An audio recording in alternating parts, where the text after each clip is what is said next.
tell me about your experience with glyphosate, Farmer Pedersen. My experience with glyphosate is that the very first thing that happened was that I saw it did some mischief in the field. We were growing our fields in a no-till system, and after we'd done it 3-4 years, the weeds started to die in the winter. We found out it was take-all, and I started to wonder if it was glyphosate, but I persisted doing that system for 3 years. We reseeded the whole lot every spring, and then in 2010 I found out from Don Huber, a friend of mine said that Don Huber knew about this, and I saw his PowerPoints, and it was exactly like you could have taken those photos in my field of the wheat where it was died in the winter due to take-all. And then I started using glyphosate in the field, and it got banned. And I also found out that, read a lot of scientific stuff, and I found out that actually every time independent scientists, they've been reading about, studying about GMOs, then they come up with immune system damage, kidney, liver failures or damage, and stomach issues. And I said, hey, if they find out this with rats, they're quite tough rats. So I said, what's that doing to my pigs? Because I had a number of issues in my herd. So we decided to change to non-GMO soya, and I did. And as a double check, I didn't tell my herdsman, so I changed the diet to non-GM. And 2 days later, the herdsman, he came and said, you changed the food again. He always come when there is problem. And then I said, yeah, is there anything wrong? We went in the pig house and did our rounds, and he said, no, look here, it's in the farrowing house. Look, I've not used any antibiotics today. There's no diarrhea in the herd at all. And prior to that, we had 2 months of very severe diarrhea, and he's used 100 milliliter a day, just trying to cure these pigs that, for many cases, will end up dead. And so everything was up. Feed was getting eaten, and we could. It was just like you come in. You can, when you are a herdsman, you know when your pigs are happy, and we could see that the sows was much more at rest. They were laying on the sides. This was after you stopped using glyphosate, after the GMO got stopped. And then what we can see back and see what happened was that the milk yield got better. They had more milk, and they were able to feed the pigs. And if you're a mother, you know if you have some problems and not have enough milk, you have a troublesome child. And it's the same with pigs. If you don't have enough milk, they make trouble. And then the sow don't want to be near them. So she smacks herself on the udder, so nobody can get anything to drink, because they will end up fighting and bite her in the process. And well, we saw that the sows could wean 2 pigs more every time, and nearly to 1.8, I think. And we saw that ulcers also disappears. We could do statistics. I have always been writing what the case, or the most likely case of death was. And ulcers is easy to see. They're in the farrowing house. They're dead in the morning. They coughed all their blood up, and the pig is all running around. That's an ulcer. And we used to have one every month, every second month of that. So you've had to become a scientist as well as a farmer? No, it sort of devolves from, well, it started as a farm observation by what happened if we take the GMs out. Then it developed to say, I read about some deformed children and frogs and chickens that was made in research. Study in Carrasco he made in Argentina, and I find that glyphosate in the levels we have in our food. Yeah, because you get your feed from Argentina, didn't you, when you were using GM products? Yes, glyphosate level in the feed for the pigs was on par with what he used in his study in Argentina. So, well, this is gonna this is going to have to be the reason for the deformities I've seen. And also that the type of deformities I've seen was the similar type to what he described. So, and before you hadn't, prior to the GM soy from Argentina, you were using your own. 3 years before, were you always using GM for the last? Or? Actually, I had when we just originally started, just a little while after we had started, there was a lot of people in Europe who didn't want to eat GM-fed animals. I went into a program where we fed our pigs non-GM, and we got a premium for that. But after a year or so, they stopped that. It was mainly for the English market, actually. Now I can look back and say, why didn't I see that? Well, I probably have. Yeah, but I haven't been aware of what to look for. Yeah, but also you probably thought, well, they've stopped the subsidy, I'm going to go for the cheap feed. No, there's no option. There's no option, you have... Because else I would just make a loss that time. Yeah. So, I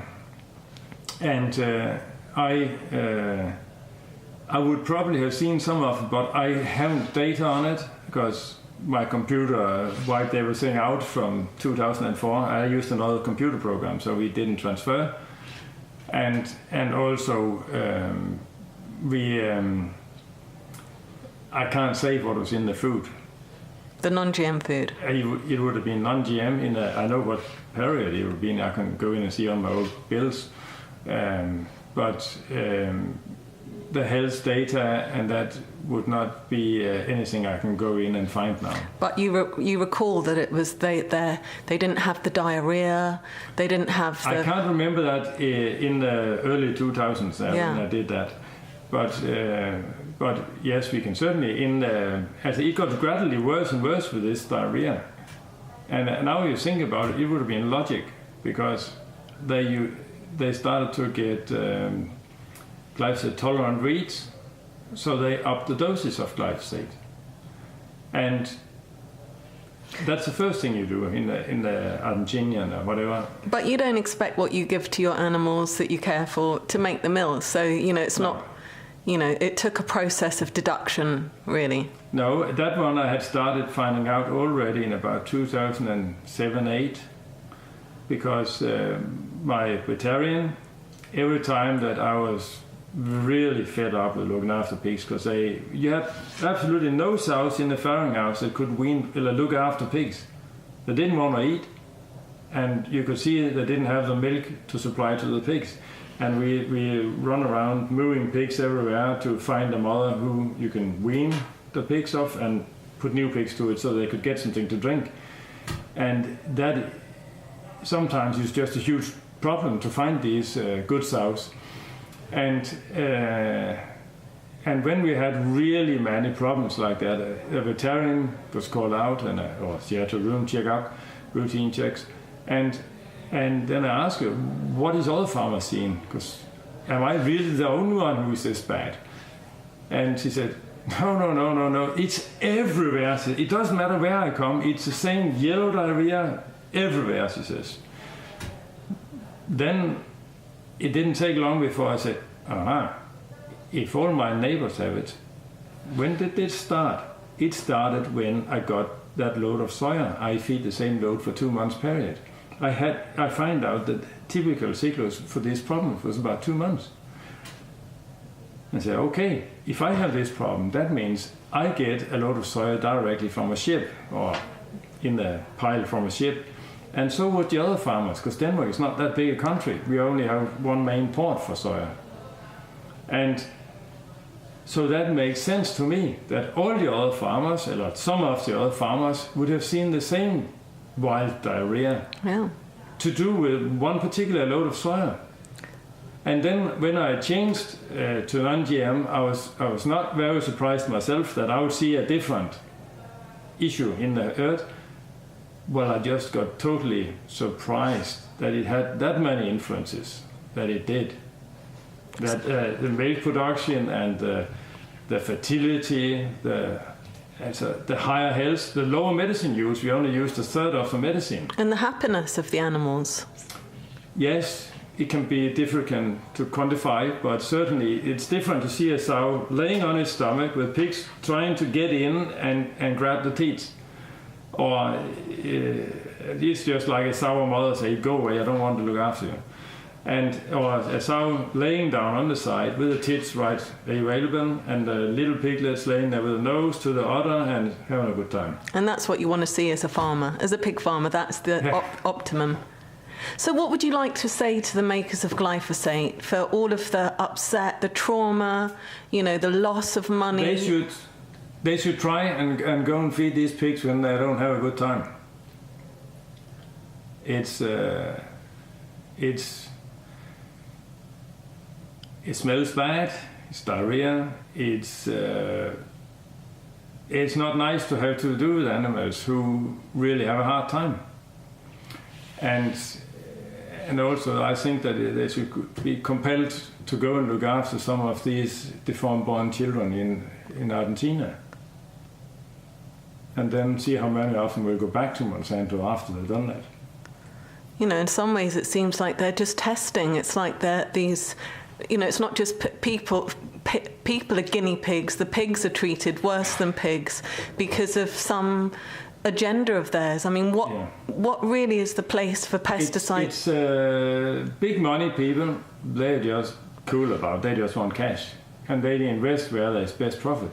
And Monsanto has been able to put itself in a monopoly situation in many places, like we hear India on cotton and seeds and things.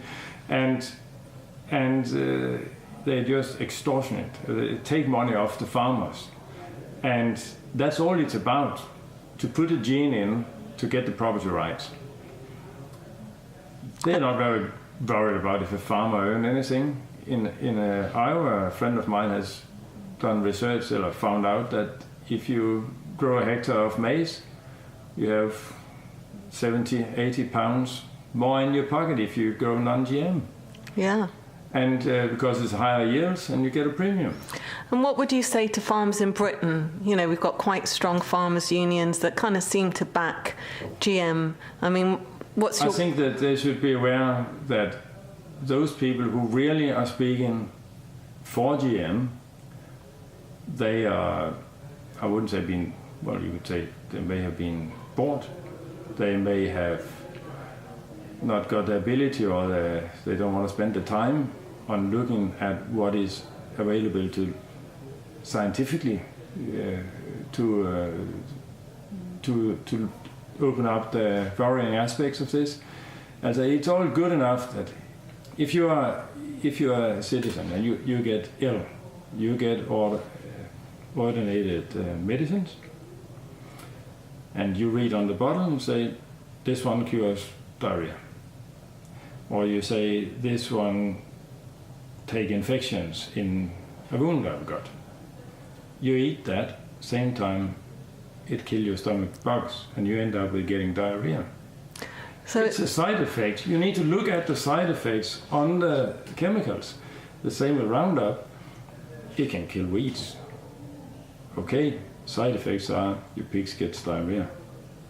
And it's interesting on glyphosate, they don't put any health warnings or any side effects. And in Denmark they do. They say sundhedsskadelig. As health is not good for health, it says. It doesn't mean anything. It gotta have a skull and crossbone before it's really bad. Yeah, and in other countries, people can't read the labels. Some farmers can't read in the third world country. Not, but if the labels are in English, it's very misleading. So there's a call for proper labeling. In Denmark, everything has to be labeled in Danish. In Denmark, I'm speaking in Denmark. I think in most countries it's on the native language. But there is also a funny thing, like in France. It doesn't say biodegradable on glyphosate. It would do in England and America.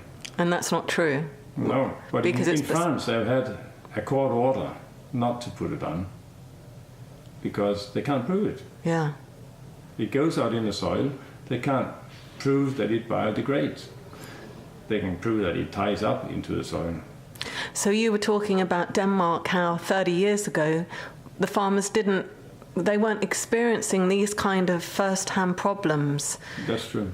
And because they were using much less pesticides and chemicals. No, it's Roundup came on the market in 74 about in Denmark, but it was at a price at 50 pounds per 1 liter, and you needed 1, 2 or 3 liters on a hectare. So that put its limits on how much got used. Nothing really. And certainly maybe farmers will buy 2, 3, 5 liters and spend them on only where he had a lot of couch grass. In Denmark, if you ask what it is meant for, couch grass, it's the first thing they will say. They don't say, no tillage system, or they don't say ripening agent, because it was not at all what it was meant for in the start. It's sort of what they also could use it for. So it's found its way into everything. It's been very much promoted into everything, and Monsanto and all the chemical companies who makes Roundup, they have huge adverts in the farming press saying you need to go and spray your crops now to have ripe the grain to get the benefits of a quick harvest and a cheap drying of the grains, etc. And they come up with a lot of calculations on that, and especially the ripening of grains is it's abandoned in many countries in Europe.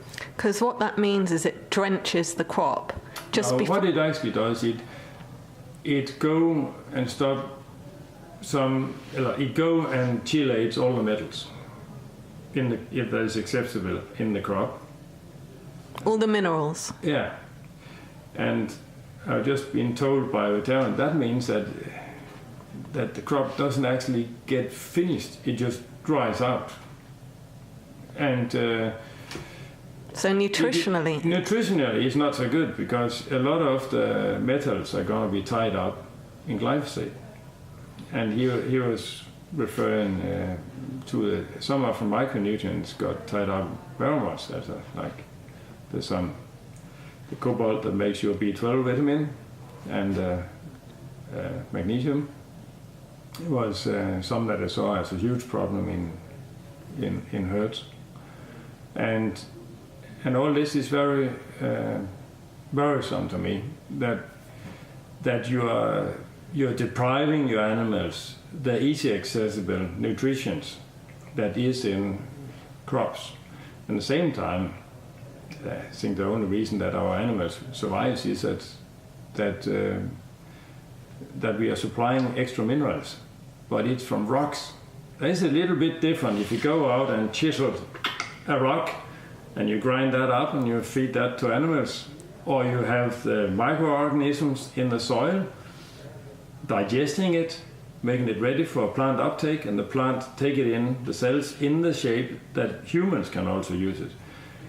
Because if you have some of the minerals you grind up from stone and put in the feed, I mean, you use 1-2% of it, whereas the accessibility in what is in the plants is way higher. So this is the baseline problem for everyone who's against GM, is that it interferes with the quality of nutrients we have to eat to live. Yes. All humans, all animals. Yes.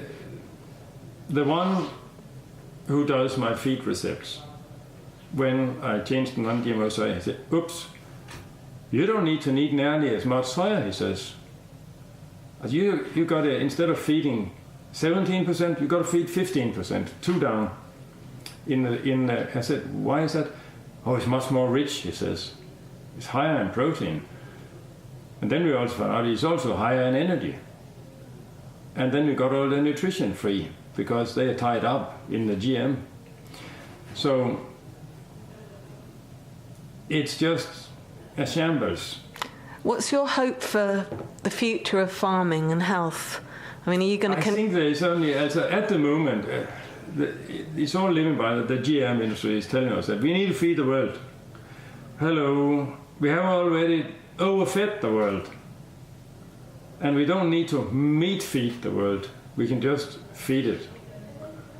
And we, at the moment, we have more than twice the food that the world is actually needing. We make ethanol of a lot of it. We made diesel oil of a lot of it. And there is anything from 30 to 50% going lost. Waste. So it's about tying up all these loose ends and instead of letting crops be disabled by chemicals, it's feeding into whole systems. It's a money-making system, that's all it is. If we wanted to, today we can say we just totally stop GMO, stop all pesticides, and we'll still be able to feed the world. I always refer to this with your English, the Battle of Britain. Who can't remember that? When you are put under pressure, if it's to go as far as you get put under pressure, you don't, because there's ample of food in the world. But what you saw in the Battle of Britain with the development of the aircraft, Spitfires and what have you, the development they took over a 2-year period has never been seen since. And if people want to put their mind to using agroecology, this is a development waiting to happen. And we can make this absolutely explode in yields far faster than we ever would be able to do with GMOs. GMOs is a sickness. You're actually making a virus infection in the plant. And you're putting something in there that taps energy to keep another process going, whether it's BT or it's a glyphosate resistant pathway. It all eats energy. And you have a plant that has a virus infection and is not so efficient at getting nutrition and everything else up. So it's we need to go on agroecology. We need to feed the soil so the soil can be healthy. We would have a lot of issues that will disappear in our communities. We will have the flooding will be minimized. As if the soil has 1-2% more carbon in it, it'll be more carbon than the cars has polluted and the factories has polluted for the last 50 years. Our global warming will be a lesser issue. And same time, we would be maybe able to hold 6 inches of rain more capacity in the soil. We wouldn't have the droughts in the summer, and we wouldn't have the floodings in the autumn and winter. And it's, I think it's just, it's so cynical that you're trying to make money and totally not wanting to hear, don't want to care about if you make children deform, fertility problems, abortion, if you ruin the soil so it can't suck up the water, and you kill all the microorganisms or shift them, because nature is wonderful. It's always full of life. But if you kill all the good guys, which Roundup has a tendency to do, it's very independent for each specific bacteria how much glyphosate it can take. But it happens to be that it very often is the bad guys that survive the longest. And then they have a clean playing field to spread on. And that's what we are seeing. And a lot of things in the soil is making the minerals accessible for the plants, all the microorganisms. And if we kill them with Roundup, well, we are going to have a lesser harvest. I heard from Don Huber that when you use GM soya and you use Roundup to spray, it actually go and kill the bacteria that the soya plant has in the nodules to make nitrogen. So the soya is starving of nitrogen. You actually get a lesser yield. 8,200 studies in America has shown that you have a lesser yields, anything from 0 to 10%, but the average is 2.5%. So is Roundup banned in Denmark? No. Yeah, no. It's banned in organic agriculture, yes. And we're getting a lot more organic farmers by the day. There is some good signs on the cattle side.